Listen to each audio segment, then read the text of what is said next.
Turn our attention now to the recovery of Congresswoman Gabrielle Giffords, and the news from there continues to amaze so many. One reason we could be seeing such an incredible recovery could be her husband, who's been at her side throughout nearly this entire ordeal, and he is now talking about what the experience has been like. Also, his wife's seemingly unimaginable will to live. She will not give up. CBS News national correspondent Ben Tracy is in Tucson this morning with the very latest. Ben, good morning.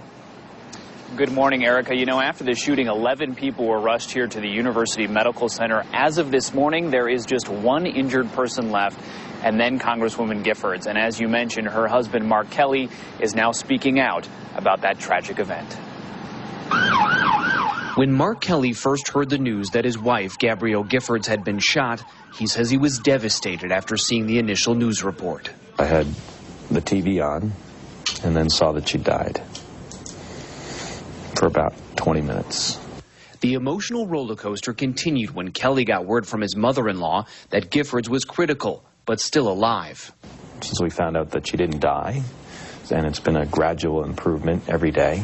In an interview with our Tucson affiliate, KOLD, Kelley says while Giffords knows she's in a hospital, she doesn't yet know why she's there.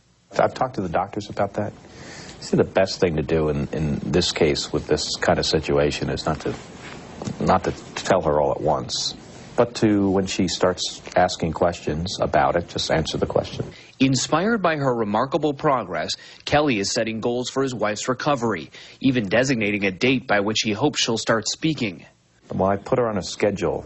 I've whispered the schedule in her ear, and I've told the neurosurgeons what I want her to be able to do by when. So she knows what that is, and she's very good with plans and schedules, and she's a very hard worker. God bless you. Another victim of the shooting spree, Susie Heilman, left the hospital Monday night. She is the one who brought her neighbor, Christina Taylor Greene, to meet her congresswoman that fateful Saturday. 9-year-old Christina was shot and killed. Her corneas donated, now saving the eyesight of 2 other children. We've had a lot of ups and downs, as you can imagine, all week. But that was probably the biggest uplifting phone call that we got. An army of investigators is now looking into accused gunman, 22-year-old Jared Loeffner. More than 250 FBI agents and 130 local detectives are working the case. They say Loeffner's parents, seen in this photo outside their home Monday, are still cooperating, and that security camera video captured the entire shooting at the Safeway. It shows Loeffner pulling the trigger just 2 to 3 feet from Congresswoman Giffords' face. And it also reportedly shows Judge John Rohl pushing another man to the ground before he was fatally wounded. While prosecutors build their case, Mark Kelley is less concerned with the shooter than his wife's recovery. I was really angry the first few days. Now I tend not to even focus on it anymore. I'm a very positive person, and so is she.